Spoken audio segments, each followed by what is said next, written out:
Hear me down at the back. Can I use the mic? I think Éilis has highlighted the problems that anybody interested in planning today has up against wealthy sectors who want to do what they want to do to make money, and versus the needs of people to have orderly planning in order to have their needs seen to. Now, I'm asked to talk about, I suppose, something now that's in our history.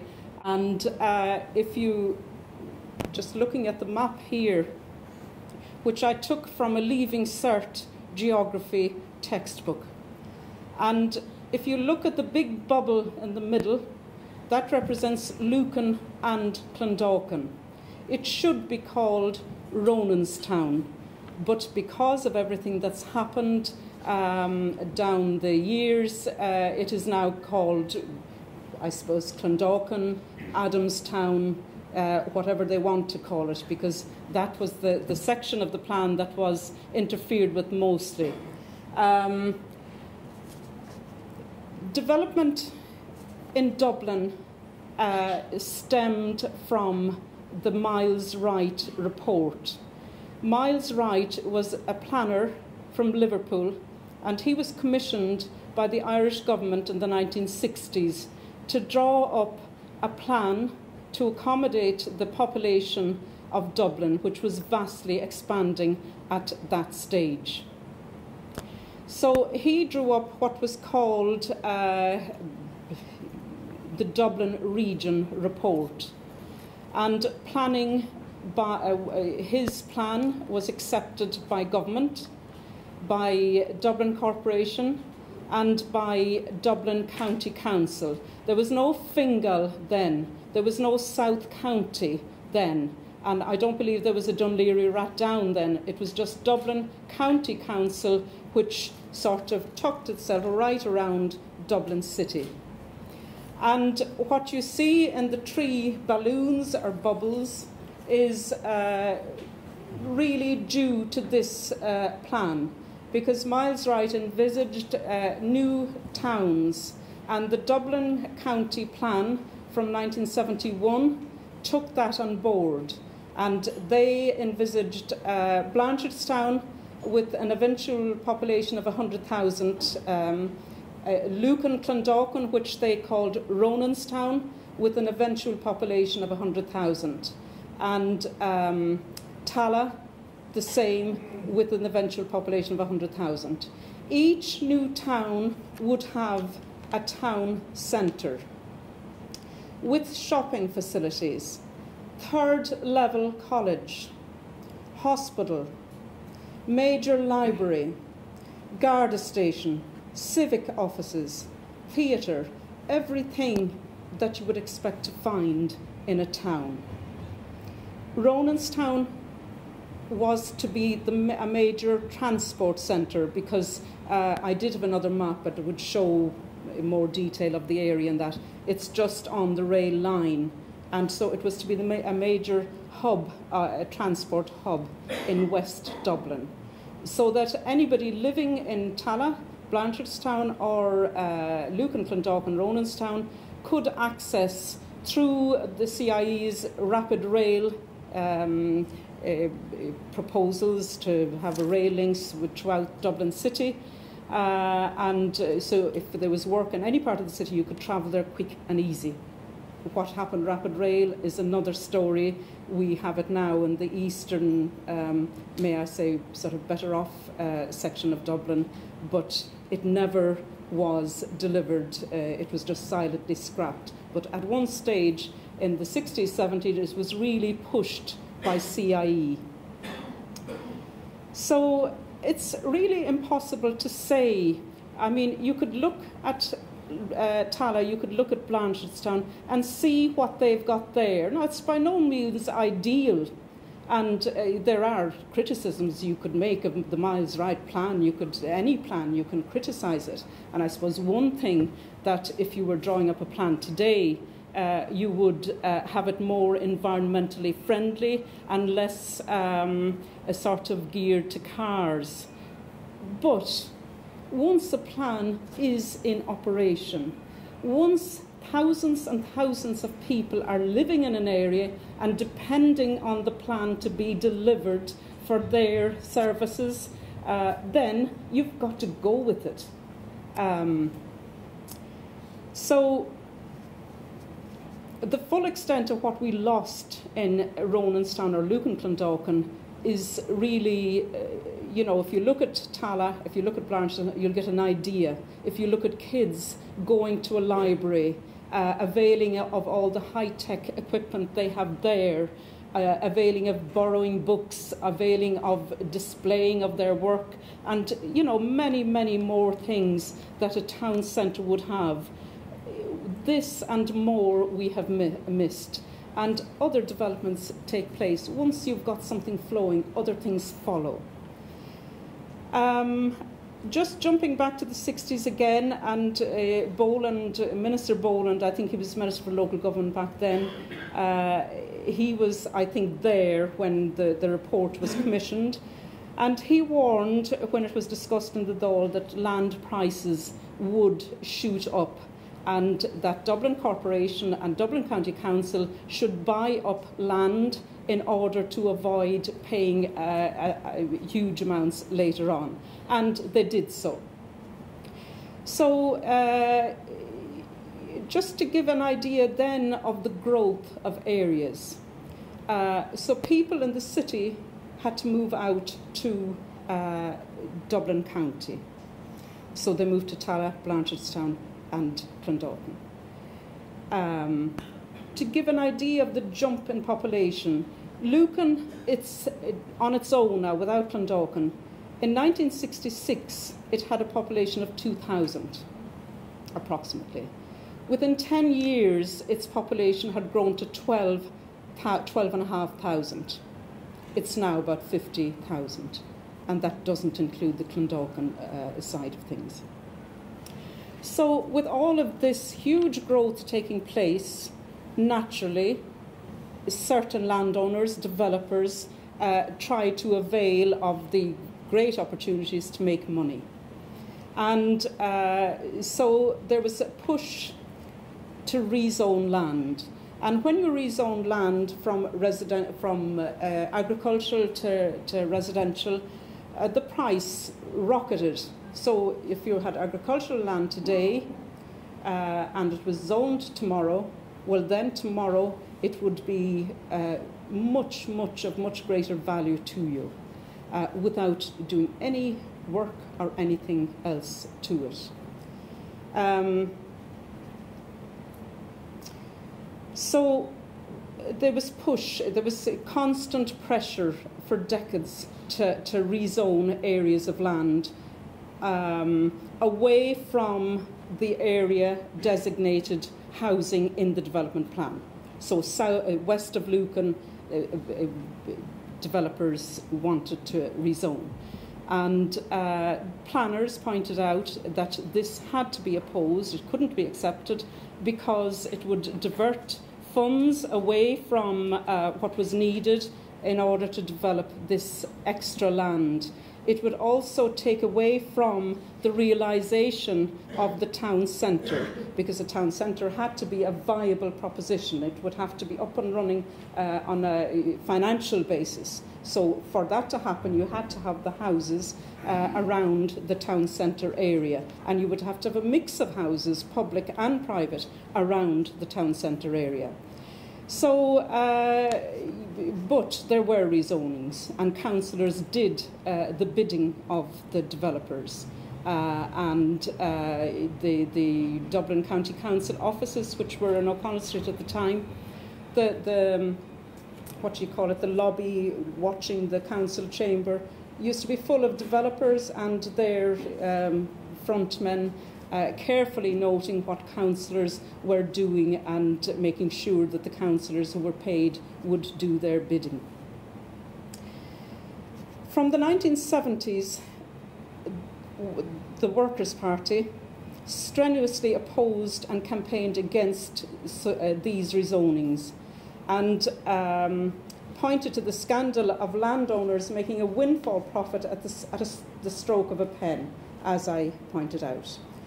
The planning process, and Éilis pointed out, it's a democratic process. It's a good process, but it was taken over, and the people who allowed this to happen at the end of the day were the politicians, those elected to the councils, the Fianna Fáil, Fine Gael rezoning majority, and those individuals in Labour who cooperated by being absent or whatever. But they must be held responsible as well. But it is essentially a democratic process with an input by people.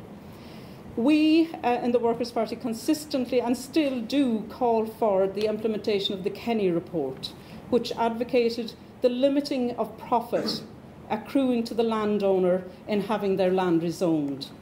And to this day, there are still landowners, developers lining up in Lucan and pressing councillors to have the land between Lucan and Newcastle to be rezoned. So this is an ongoing problem. So it is, having the Kenny report is still a major issue to be brought in. Now, as we took part in various campaigns and so on, it became clear that the tactics used by the rezoning lobby was coordinated. They were coming together. It wasn't just here and there anymore. And the chief strategist was Liam Lawler. Liam Lawler was an amazing man. He knew every land change. He knew the whole area, every land parcel. He knew it inside out. He was very convincing at meetings. And he was always there. He was plausible. And if you did not have a knowledge of what was at stake, if you did not have a knowledge of what people needed from the development plan, you could easily be sucked in, you know.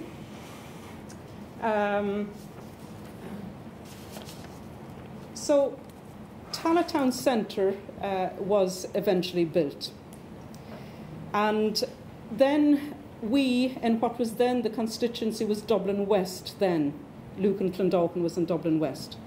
And we began to question the position of the Lucan, the Ronanstown Town Centre and when this would be developed. That it was O'Callaghan owned the Ronanstown site, and that was not served by a road. And I could just jump to that later on. But in the meantime, I think I should point out the people in Ronanstown who were moved from the Dublin Corporation area, and mainly it was about 2/3 public housing, corporation housing, and about 1/3 private housing. They were living there on the promise that their needs would be met by a town centre. They had the most to lose, and they would lose out. They would be in a limbo, and at that time they were in a limbo and still are. So just going back to Owen O'Callaghan, the completion of the Fonthill Road was essential in order to service the original site. And Tomás McGillen, wrote time after time to Padraig Flynn in order to get this road extended. And he would get a letter back, there's not enough funding there or whatever. And then along came Gilmartin, Tom Gilmartin I think was his first name.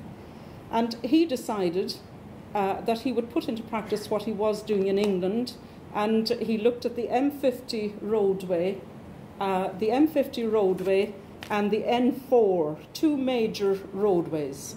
And it would be most profitable for him, he thought, to put a shopping centre, an upmarket shopping centre,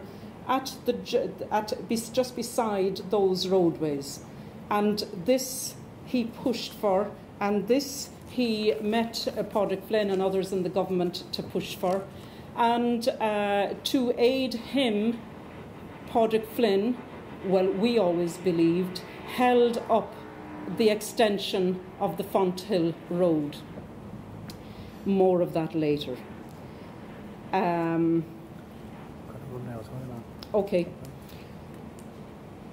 Right.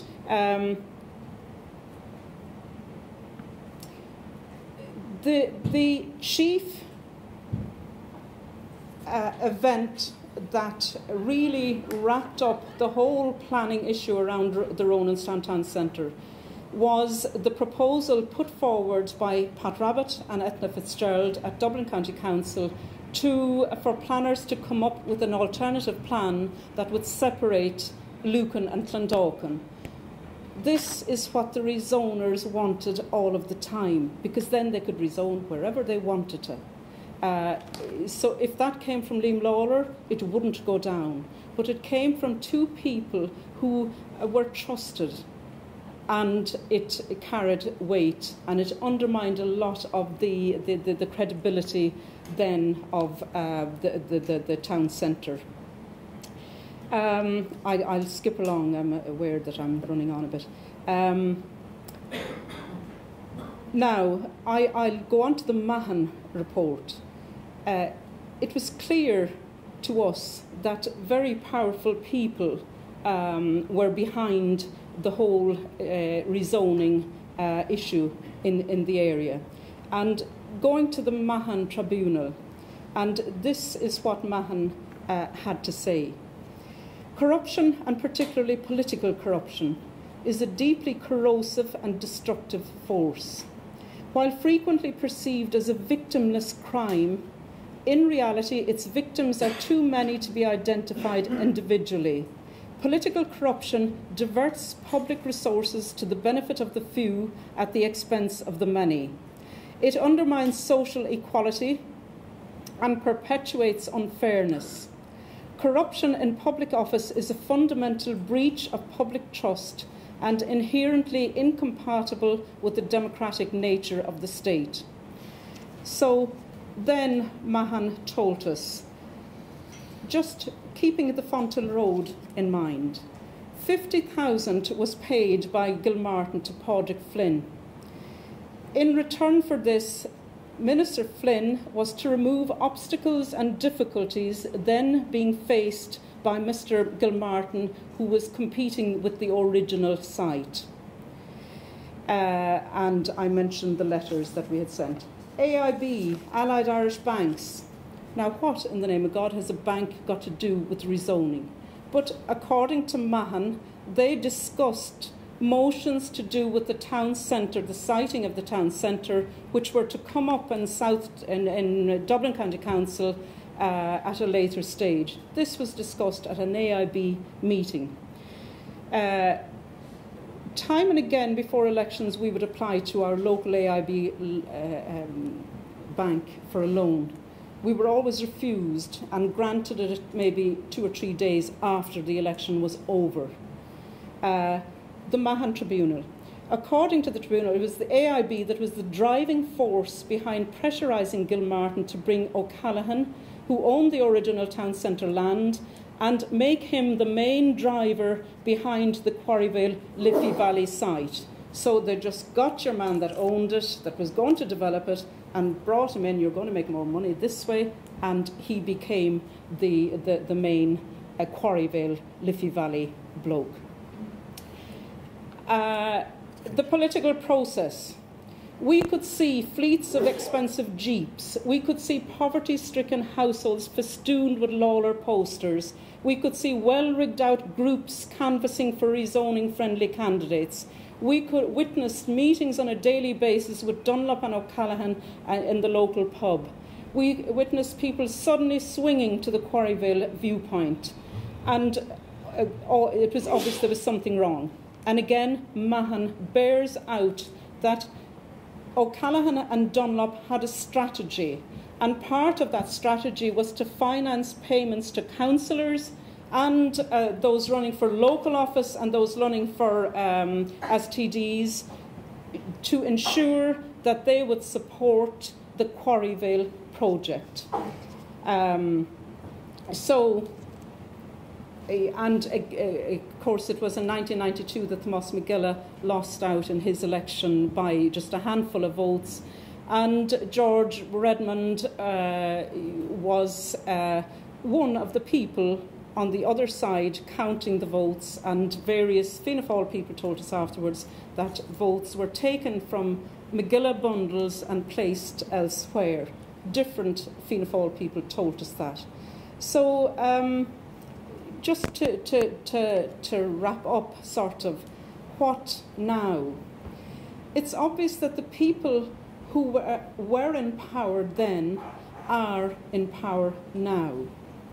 They were being challenged by the Workers' Party, and I believe that those powerful elites in AIB and financial institutions and so on set out to undermine the Workers' Party, which would always be a sort of a thorn in their side when they'd be trying to push through any of their proposals in the future.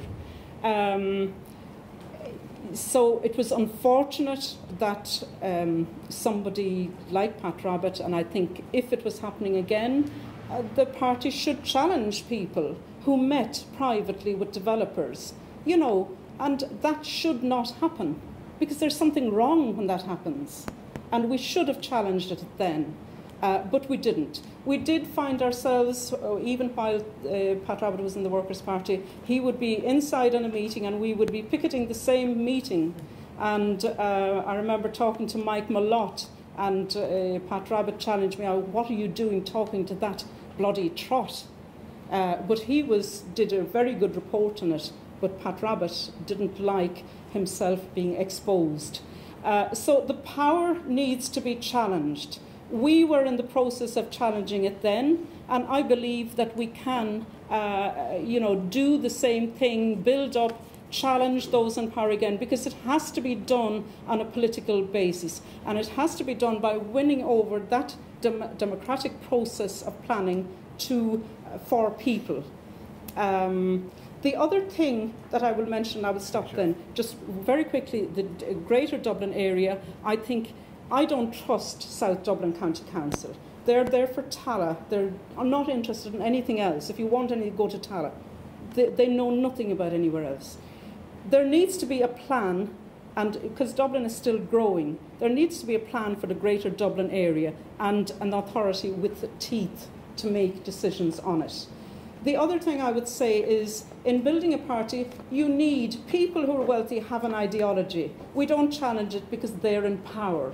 We need an ideology that sets us on the side, so we know exactly who we stand for and who we are challenging.